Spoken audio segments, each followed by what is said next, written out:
নমস্কার, দেখছেন এবিপি আনন্দ। আপনাদের সঙ্গে আমি কুসুমিতা। শুরু করছি আনন্দ সকাল। ইতিমধ্যেই সিবিআই কিন্তু তারাও একেবারে রাজ্য সরকারের পথেই হাঁটতে চলেছে। আরজিকর মামলায় সঞ্জয় রায়ের সর্বোচ্চ শাস্তির দাবিতে আজ কলকাতা হাইকোর্টে মামলা করতে চলেছে সিবিআই, যেখানে নিম্ন আদালতের রায়কে চ্যালেঞ্জ করছে তারা, ঠিক রাজ্য সরকারেরই মতো। তার পাশাপাশি অবশ্যই এই শহর এবং শহরতলির একাধিক জায়গায় বাড়ি হেলে পড়ার মতো ঘটনা ঘটছে, আতঙ্কে রয়েছেন শহরবাসী। এবং অন্যদিকে গোয়ালপুকুরের ঘটনার প্রায় পুনরাবৃত্তি বলা যায়, আবারও আক্রান্ত হলো পুলিশ। কথা বলবো যারা রয়েছেন আমাদের সঙ্গে। প্রথমে পরিচয় করে দিয়ে অর্ণব সাহা রয়েছেন ডক্টর তন্ময় মুখোপাধ্যায়, আইনজীবী শীর্ষেন্দু সিনহা এবং অধ্যাপিকা মহানন্দা কাঞ্জিলাল। প্রথমেই আপনাদের দেখাবো ঠিক গত পরশুদিন যা আমরা দেখেছিলাম, রাজ্য সরকার নিম্ন আদালতের রায়কে চ্যালেঞ্জ জানিয়ে আরজিকর মামলায় সঞ্জয় রায়ের সর্বোচ্চ শাস্তির দাবি জানিয়ে আদালতের দ্বারস্থ হয়েছিল। কলকাতা হাইকোর্টের ডিভিশন বেঞ্চে মুভ করেছে। আজকে সেই একই পথে এগোতে চলেছে সিবিআই। আর এই নিয়ে রাজনৈতিক মহলে চাপানোতর তুঙ্গে।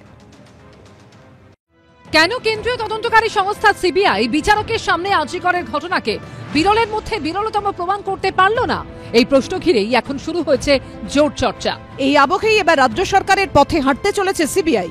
সঞ্জয় রায়ের ফাঁসি চেয়ে শুক্রবার কলকাতা হাইকোর্টে যাচ্ছে তারা। সিবিআই এর উচ্চপদস্থ আধিকারিকদের মধ্যে আলোচনার প্রেক্ষিতেই এই সিদ্ধান্ত নেওয়া হয়েছে। একদিকে একটা রাজনৈতিক চাপ বৃদ্ধির চেষ্টা করা হচ্ছে, সরকার নিজেদের ফেস সেভ করবার জন্য যতদূর পর্যন্ত পারা যায় চেষ্টা করছে। অন্যদিকে কিছু মানুষ মনে করছে তারা পার পেয়ে গেছেন। এর মধ্যে সিবিআই ক্যাপিটাল পানিশমেন্টের দাবিতে হাইকোর্টে যাচ্ছে এবং মানুষও প্রত্যাশা করছে, মানুষ হতাশ যে যখন আদালতের নজরদারিতে এবং নির্দেশে তদন্ত চলেছে তখন প্রকৃত অপরাধীরা একদিন সামনে আসবে এবং সাজা পাবে।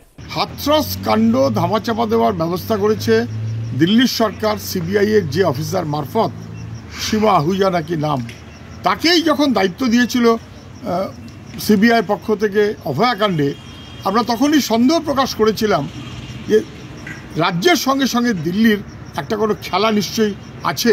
এবং বোঝা গেল যে সিবিআই কিছুই করেনি, তদন্ত তো 12টা বাজিয়ে দেওয়ার ব্যবস্থা করেছে। হাইকোর্টে রাজ্য সরকার গেছে এনহান্সমেন্ট অফ দি পানিশমেন্টের জন্য, তাকে বিরোধিতা করছে কে? সিবিআই। ভাবুন কেন পরে এখনই করে বলছে আমরাও চাইছি। তার তোমার চাওয়া আমার চাওয়া যদি এক হয়, তাহলে তুমি আমাকে বিরোধিতা করবে কেন? সিবিআই এর করা মামলা এবার হাইকোর্ট কি বলে সেদিকেই তাকিয়ে সব মহল। কৃষ্ণেন্দু অধিকারী, ঝিলম করঞ্চাই ও সুমন খরাইয়ের রিপোর্ট, এবিপি আনন্দ। আমি শীর্ষেন্দু তাকে দিয়ে আলোচনা শুরু করবো। শীর্ষেন্দু, একেবারে কল্যাণ বন্দ্যোপাধ্যায়ের বক্তব্যটাই যদি আমরা ধরি, একেবারে প্রবীণ তৃণমূল সাংসদ এবং অত্যন্ত পোড় খাওয়া একজন আইনজীবী, তিনি বলছেন, অবশ্যই তিনি মনে করছেন বিরলের মধ্যে বিরলতম, ঠিক আছে। এবং একই কথা যেটা তিনি বলছেন যে রাজ্য সরকারও যে দাবি করছে সিবিআইও সেই একই দাবি করছে, কিন্তু রাজ্য সরকারের সিদ্ধান্তের বিরোধিতা বা মতের বিরোধিতা তাহলে কেন সিবিআই করছে? এখানে বক্তব্যটা হচ্ছে যে দাবিটা এক হতে পারে, কিন্তু রাজ্য সরকার বা সিবিআই তাদের উদ্দেশ্যটা কি এক? তদন্তটা নিজেরা খুন করে ফেললেন, তদন্তটা খুন করে ফেলেছেন। আজকে 128 জন সাক্ষী ছিল, 51 জনের সাক্ষ্য নিয়েছেন। বারবার বিচারক অনির্বাণ দাস বলেছিলেন যে সিবিআইয়ের সীমা পাহুজা তিনি কোনো নতুন আপনার অগ্রগতি করেননি, শুধুমাত্র আতশ কাজের নিচে যে প্রমাণকে আতশ কাজের মধ্যে রেখেছেন, এটুকু ছাড়া কিছু অগ্রগতি তার দেখা যায়নি।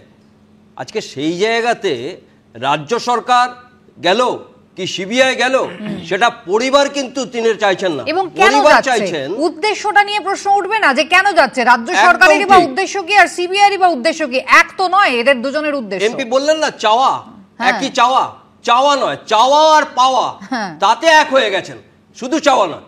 তা সেইটা ছেড়ে পরিবার যিনি যার হারিয়ে গেছে, যার হারিয়েছে, তার ছাড়া তো আর সেই আর কার সবাই আহাচুচু করবেন, কিন্তু যার গেছে সে বোঝে। সে কিন্তু বলছে যে কেন এত তাড়াহুড়ো করে গেলেন, কেন তথ্য প্রমাণগুলো লোপাট হলো, কেন টাইম লাইন নিয়ে কথা বললো সুপ্রিম কোর্ট, তারপরে কেন সিবিআই কিছু করতে পারলো না। রাজ্য সরকার যে রাজ্য পুলিশ যে 5 দিন ছিলেন, তারপরে যে সুপ্রিম কোর্ট একই হলো কেন, কিসের জন্য?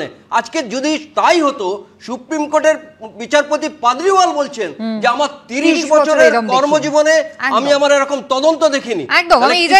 কেন 7টা রিপোর্ট জমা পড়লো, তাতে কি ছিল? একদম এখানেই তো অর্ণবদা প্রশ্ন উঠছে। আজকে এখতিয়ার বহির্ভূতভাবে সিবিআই বলছে যে রাজ্য সরকার যে মামলাটা করছে বা যে দাবিটা তারা করছে সেটার গ্রহণযোগ্যতা কি? তারা বলছে তারা পরিবারের কথা ভেবে, জনমতের কথা ভেবে তারা হাইকোর্টে আপিল করছে এবং সর্বোচ্চ শাস্তির দাবি জানাচ্ছে। কোন পরিবারের কথা ভেবে? যে পরিবারকে তারা এখানে ইনক্লুডই করেনি, যে পরিবারকে তারা জানানোর প্রয়োজনই মনে করেনি যে তারা কলকাতা হাইকোর্টে যাচ্ছে। বিচারপতি প্রশ্ন তুলছেন এবং সেখানে এখতিয়ার বহির্ভূত ভাবে যদি হয়ে থাকে, রাজ্য সরকারের এই তৎপরতার কারণটা কি? এত সক্রিয়তা কারণটা কি? যখন তদন্তের জন্য গোল্ডেন আওয়ার, গোল্ডেন ডে 4টে পেয়েছিলেন, সেই সময়টাকে কিভাবে ব্যবহার করেছিলেন? একটা ন্যূনতম যে সেমিনার রুম সেটাকে যে ঘিরে রাখা, সেই কাজটাও তো কলকাতা পুলিশের আধিকারিকরা করেননি। দেখুন, আমি প্রথমে যেটা বলবো সেটা হচ্ছে যে এখতিয়ার বহির্ভূত কথাটা বলা হচ্ছে, মুখ্যমন্ত্রী তো প্রথম দিন থেকে যে সর্বোচ্চ শাস্তি ফাঁসি সেটাই চেয়ে এসেছেন। একদম আমি বলছি সেটা চেয়ে এসেছেন, কিন্তু যখন এই সিবিআই এর এতদিনের তদন্ত, সেই তদন্তের পর 172 পাতার এই যে রায় বেরোলো, সেই রায় বেরোনোর পরেও যখন এই অপরাধকে বিরলের মধ্যে বিরলতম অপরাধ নয় এবং এইটা যখন নিম্ন আদালত বলছে এবং তার ফলে এটা বলছে যে এটা ফাঁসি নয়, এটা হচ্ছে যাবজ্জীবন কারাদণ্ড দেবে, তখন মুখ্যমন্ত্রী যখন এটা ফাঁসি চেয়ে অ্যাপিল করছেন, এটা এখতিয়ার বহির্ভূত কেন হবে? মুখ্যমন্ত্রী তো এই কেসটা শুরু করেছিল, এই তদন্তটা তদন্ত শুরু করেছিল হচ্ছে রাজ্য সরকার এবং রাজ্য পুলিশ করেছিল, এবং 4 দিনের মধ্যে তারা যে তদন্ত করে যাকে অ্যাকিউজ করেছে তাকেই কিন্তু সিবিআই প্রডিউস করেছে। সেটা তো অন্য জিনিস। না, তার মানে রাজ্য সরকারের হাত থেকে তদন্ত ভারটা কলকাতা হাইকোর্ট আমি বলছি যে পাবলিক আউটরেজের কথা বারবার করে বলা হচ্ছে, সেই পাবলিক আউটরেজ তো আমাদের বাংলার জনগণ, বাংলার জনগণের রিপ্রেজেন্টেটিভই তো হচ্ছেন মুখ্যমন্ত্রী মমতা বন্দ্যোপাধ্যায়। তিনি যারা তাকে ভোট দিয়েছে তাদেরও মুখ্যমন্ত্রী, যারা তাকে ভোট দেয়নি তাদেরও মুখ্যমন্ত্রী। পরিবারকে না জানিয়ে কেন গেল রাজ্য সরকার? এই কথা বাংলার জনগণ তো বলেনি যে পরিবারকে বাদ দিয়ে রাজ্য সরকার যায়। সেদিনকে কোর্টে তুলেছিলেন হচ্ছে সিবিআই প্রতিনিধি তুলেছিলেন। তারপর যখন কোর্ট যখন বলেন তখন আজকে আপনারা যোগাযোগ করতে পারবেন কিনা এবং আপনাদের কোনো আপত্তি আছে কিনা, সঙ্গে সঙ্গে কিন্তু রাজ্যের যিনি তরফে যিনি ছিলেন কিশোর দত্ত বলেছিলেন আমাদের কোনো আপত্তি নেই, করা হোক, এখানে তাকেও আনা হোক, কোনো আপত্তি নেই। কিন্তু আমার বক্তব্য হচ্ছে যে এই যে বারবার এখতিয়ার বহির্ভূত বলছেন, আমি পাল্টা প্রশ্ন করছি যে রাজ্য সরকার এটা ফাঁসির আবেদন চেয়ে যখনই এটা আবার নতুন করে আপিল করছে, সিবিআই গেল কেন তখন? তার মানেটা হচ্ছে সিবিআই রাজনীতি করছে একই রকম ভাবে, রাজনীতি করছে ঠিক যেভাবে রাজ্য সরকার নিজের অবস্থানটা পরিষ্কার করতে চাইছে, একটা মরিয়া মনোভাব প্রকাশ করতে চাইছে, সিবিআই কোথাও নিজের দায়টা ঝাড়ার চেষ্টা করছে। আদালতে সিবিআই কেন যাচ্ছে এই নিয়ে কিন্তু একাধিক প্রশ্ন ইতিমধ্যে উঠছে। দেখুন, আসবো আমি। সঞ্জয় রায়ের ফাঁসি চেয়ে রাজ্য সরকারের দায়ের করা মামলার প্রেক্ষিতে বুধবার বিচারপতি দেবাংশু বসাক ও শাব্বার রশিদের ডিভিশন বেঞ্চে শুনানি ছিল। শুনানিতে হাইকোর্ট প্রশ্ন করে, আমৃত্যু কারাবাসে সাজাপ্রাপ্ত অপরাধীর মৃত্যুদণ্ড চেয়ে রাজ্য সরকারের করা মামলা কি আদৌ গ্রহণযোগ্য, বিশেষ করে যে পক্ষ এখন তদন্ত প্রক্রিয়ার মধ্যেই নেই? ক্ষতিগ্রস্ত পরিবারকে অন্তর্ভুক্ত না করেই রাজ্য সরকার কি এমন মামলা করতে পারে? না, রাজ্য সরকারের এখানে করার কোনো এখতিয়ার নেই মামলা, আমার মত সেটাই। কারণ এখানে মামলা করতে পারেন সিবিআই, ভিকটিম ফ্যামিলি আর অ্যাকিউজড, এরা 3 জন মামলা করতে পারে, বা মামলার মধ্যে যারা পার্টিস তারা। রাজ্য সরকার এখানে মামলার না তদন্ত করেছে না কিছু করেছে। এখন রাজ্য সরকারের যেহেতু কোনো ভূমিকা নেই, তাই তারা মামলা করছে, এটা পাবলিক সেন্টিমেন্ট দেখানোর জন্য করছে। মামলার শুরুতেই সিবিআই এর আইনজীবী বলেন, রাজ্য সরকার এই মামলা করতে পারে না। তদন্তকারী সংস্থা, ক্ষতিগ্রস্ত পরিবারের লোকজন যিনি সাজা পেয়েছেন তারা এই মামলা করতে পারেন, এর বাইরে শাস্তি নিয়ে মামলা করার অধিকার কারো নেই। পাল্টা অ্যাডভোকেট জেনারেল দাবি করেন, ক্ষতিগ্রস্ত পরিবার এ রাজ্যের পুলিশের কাছেই অভিযোগ করেছিলেন, তার ভিত্তিতেই তদন্ত শুরু হয়। সাজা নিয়ে অসন্তোষ থাকলে পুলিশ ও রাজ্য সরকারের তরফেও মামলা করা যেতে পারে। রাজ্য সরকার এখানে তার সদিচ্ছা, মা বোনেদের সম্মান, যারা এইভাবেই ধর্ষণ এবং খুন বিরলতম কাজ করে তাদের ফাঁসির সাজা চাই, এই সদিচ্ছাটা, এই কড়া অবস্থানটা পরিষ্কার করে দিয়েছে রাজ্য সরকার। আর চাপের মুখে পড়ে এখন দৌড়চ্ছে CBI. What Mamata Banerjee thinks today, the rest thinks tomorrow. সরকার চাইছে না কোনো প্রতিবাদ হোক, সরকার চাইছে না যে সত্য ঘটনা প্রকাশ পাক, মানুষের কাছে যাক। এখন সেই পরিপ্রেক্ষিতে আজকে সঞ্জয় রায়কে ফাঁসিতে ঝোলাতে হবে, এই বিষয়ে হাইকোর্টে যাওয়া আমাদের কাছে একটু অবাকই লাগছে যে কেন সঞ্জয় রায়কে ফাঁসিতে ঝোলানোটা এত জরুরি। যদি নাও হয়, ফাঁসি নাও হয়, যদি এমনও শোনা যায় যে সঞ্জয় রায় জেলের মধ্যে আত্মঘাতী হয়েছেন অথবা অসুস্থ হয়ে মারা গেছেন বলে খবর বেরোয়, তাতেও বিস্মিত হব না আমরা। কৃষ্ণেন্দু অধিকারী, ছিলাম করঞ্চাই ও সুমন খরাইয়ের রিপোর্ট, এবিপি আনন্দ। ডক্টর তন্ময় মুখোপাধ্যায়ের কাছে এটাই জানতে চাইবো। ডক্টর মুখোপাধ্যায়, আমি জানি আপনি বলবেন আপনি সিবিআই এর মুখপাত্র নন, কিন্তু তার সত্ত্বেও কোথাও একটা উত্তর দেওয়ার দায় এবং দায়িত্ব বোধহয় নিতে হবে। তার কারণ সিবিআই একেবারে যুক্তি হিসেবে কি দেখিয়েছিল, সাপ্লিমেন্টারি চার্জশিট কেন তারা দেয়নি, এই রায় ঘোষণার আগে তারা দেয়নি কারণ তারা চায়নি সাপ্লিমেন্টারি চার্জশিট দিলে আরো যাদের নাম এখানে উঠে আসবে তাতে আরো আইনি প্রক্রিয়া প্রলংড হবে, তার আগে সঞ্জয় রায়ের একটা রায় ঘোষণা হোক এবং তারপরে নাকি তারা সাপ্লিমেন্টারি চার্জশিট দেবে। প্রায় 5 দিন হলো, এখনো পর্যন্ত সেই সাপ্লিমেন্টারি চার্জশিটের দেখা নেই। যা এখনো পর্যন্ত দেখা গেছে তদন্তের গতি প্রকৃতি, সিবিআই এর যা হাবভাব, তাতে কতটা আশা সত্যি সাপ্লিমেন্টারি চার্জশিটের উপরও রাখা যায়? দেখুন, প্রথমেই একটা কথা বলি যে সিবিআই যেটা বলেছে যে সাপ্লিমেন্টারি চার্জশিট দেবে, সেটা আপনিও যেমন জানেন আমরাও জানি। আমাদের সিবিআই তদন্তের মধ্যে কোনো দেখছিও না আমরা তারা সেখানে কি করছেন। তো এবার হচ্ছে মনে রাখবেন, এটা সুপ্রিম কোর্টের নজরদারিতে হচ্ছে। সুপ্রিম কোর্টের ডেট ছিল 22 তারিখে, সুপ্রিম কোর্ট আবার সেটা পিছিয়েছে। সুতরাং সুপ্রিম কোর্টে ভালো রকম এটা উত্তর পাওয়া যাবে এবং সেখানে নিবেদিতার পরিবার গিয়েছেন, সব পক্ষ আছে। আমরা বলবো মাননীয় আদালতকে এই জিনিসগুলো সব দেখতে এবং সিবিআইকে সেই মতন নির্দেশ দিতে। এবার আপনি যেটা বলছেন বা এখানে অর্ণবদা যেগুলো বলছেন, তো দেখুন এখানে নির্যাতিতার বাবা মাও একই কথা বলেছেন যে কেন রাজ্য সরকার তড়িঘড়ি, কেন আমাদের হাতে 1 মাস সময় আছে, আমরা চিন্তা করছি এবং আমরা ভাবছি হাইকোর্টে যেতে অ্যাপিলে। তো এখন হচ্ছে তাহলে প্রশ্নটা হলো যে এইখানে যে বলা হচ্ছে এখানে তদন্তকারী সংস্থা সিবিআই, সেটা হচ্ছে কেন্দ্রীয় সরকারের অধীনে। তারা হচ্ছে ট্রায়াল কোর্টে চেয়েছিল সর্বোচ্চ শাস্তি, তারা সেটা পায়নি। তো তারা সে তার জন্য বলতে পারে গিয়ে অ্যাপিলে গিয়ে যে আমরা এটা পাইনি, আমাদের এটাকে বিবেচনা করা হোক। তো এখানে রাজ্য সরকার চলে গেছে এবং সেটা বলছে মেনটেনেবল নয়।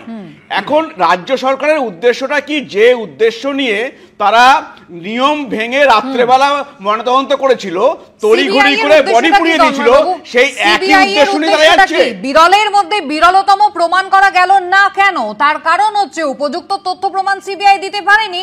নতুন করে কি কি জানা গিয়েছে? রাজ্য সরকারের তদন্ত বাদ দিয়ে, ওই 4 দিন বাদ দিয়ে আরো 5 মাস প্রায় 7 দিন সময় পেয়েছিল সিবিআই তদন্ত করার। নতুন তারা কি জানাতে পেরেছে? বিরলের মধ্যে বিরলতম কেন হলো না এই ঘটনা? শিয়ালদা কোর্টের বিচারক তাঁর রায়ে সিবিআই এর তদন্তকারী অফিসারের দিকে আঙুল তুলেছেন। সিবিআই তদন্তকারী অফিসার সীমা পাহুজা কোনো বাড়তি তদন্ত করেননি বলে জানিয়েছেন বিচারক অনির্বাণ দাস। আর এই নিয়ে শুরু হয়েছে রাজনৈতিক চর্চা। আরজিকর মেডিকেলে তরুণী চিকিৎসকের ধর্ষণ খুনের ঘটনার তদন্ত শুরুতে করেছিল কলকাতা পুলিশ, কিন্তু তাদের বিরুদ্ধে শুরু থেকে তথ্য প্রমাণ লোপাটের চেষ্টার অভিযোগ ওঠে। এরপর কলকাতা হাইকোর্টের নির্দেশে তদন্তভার যায় কেন্দ্রীয় এজেন্সি সিবিআই এর হাতে, কিন্তু তারা বিচারকের কাছে এমন তথ্য প্রমাণ দিতে পারেনি যাতে তার মনে হয় এটা বিরলের মধ্যে বিরলতম ঘটনা। বিচারক তার রায় লিখেছেন 50 নম্বর সাক্ষী কোনো বাড়তি তদন্ত করেননি। তিনি শুধুমাত্র সাক্ষীদের আতশ কাচের তলায় রেখেছেন, সাক্ষীর বিজ্ঞানসম্মত বিশ্লেষণের জন্য পদক্ষেপ নিয়েছেন এবং ইতিমধ্যে কলকাতা পুলিশ বা সিবিআই এর জোগাড় করা সাক্ষ্য পরপর রেখে একটা ঘটনা পরম্পরা তৈরি করেছেন।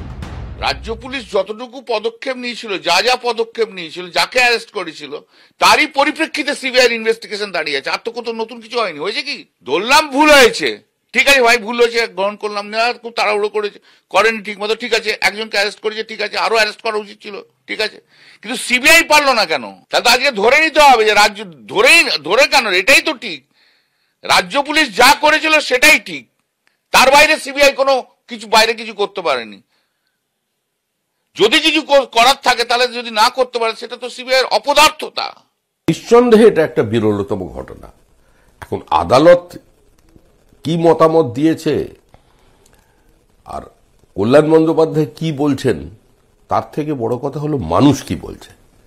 মানুষের আদালতে বিচার হয়ে গেছে যে কাজ সঞ্জয়ের একার নয়, এটা একটা প্রাতিষ্ঠানিক খুন। অর্থাৎ সব মিলিয়ে পুলিশ ও সিবিআই উভয় পক্ষের তদন্তই যদি প্রশ্নের মুখে পড়ে, তাহলে কিসের ভিত্তিতে মিলবে সঠিক বিচার? কৃষ্ণেন্দু অধিকারী, সুমন ঘরাই ও সোমনাথ মিত্র রিপোর্ট, এবিপি আনন্দ। মহানন্দাদি, কেউ কি আদৌ মানবিকভাবে ভাবছে? না সিবিআই না রাজ্য পুলিশ। এখনো পর্যন্ত পরিবারের কথা কে ভেবেছে বলুন তো? রাজ্য পুলিশ যে সময়টা পেয়েছিল সেই সময় যতটা পারে তারা পরিবারকে আড়াল করে রেখেছিল, মৃতার দেহটুকু দেখতে পর্যন্ত দেওয়া হয়নি। বাবা মা পুলিশের হাতে পায়ে ধরে কেঁদেছেন, সেই সুযোগ তাদের দেওয়া হয়নি। অন্যদিকে সিবিআই তারা পরিবারের সঙ্গে যোগাযোগই করেনি। আজ রাজ্য সরকারও ছুটছে, সিবিআইও ছুটছে, সকলেরই কি শুধু টার্গেট ফুলফিল করা? একদমই, যেটা হচ্ছে যে মানুষের আদালতে, একটু আগে যেটা শোনানো হলো, মানুষের আদালতে বিচার হয়ে গেছে, কিন্তু মানুষের আদালতের বিচার তো আসল বিচারের বয়ানে থাকবে না বা বিচারের রায়ে থাকবে না। প্রশ্নটা হচ্ছে দোষীকে শাস্তি দিতে হবে।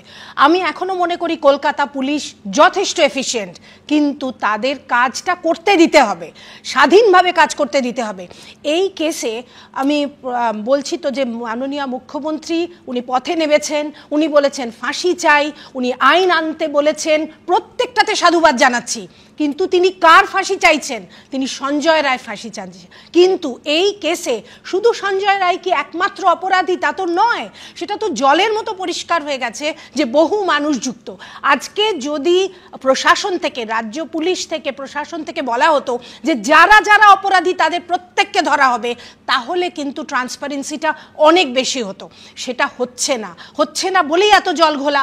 এবং বারবার যেটা বলা হচ্ছে যে রাজ্য পুলিশ আবার নতুন করে বা রাজ্য সরকার কেন যাচ্ছে নতুন করে মামলা, এটা তো দরকার নেই। সত্যি কথাই সিবিআই কে তো উনি বলেছিলেন যে সিবিআই কে দিয়ে দাও 4 দিন বাদে, তার মানে সিবিআই কে হস্তান্তর করা হয়েছে।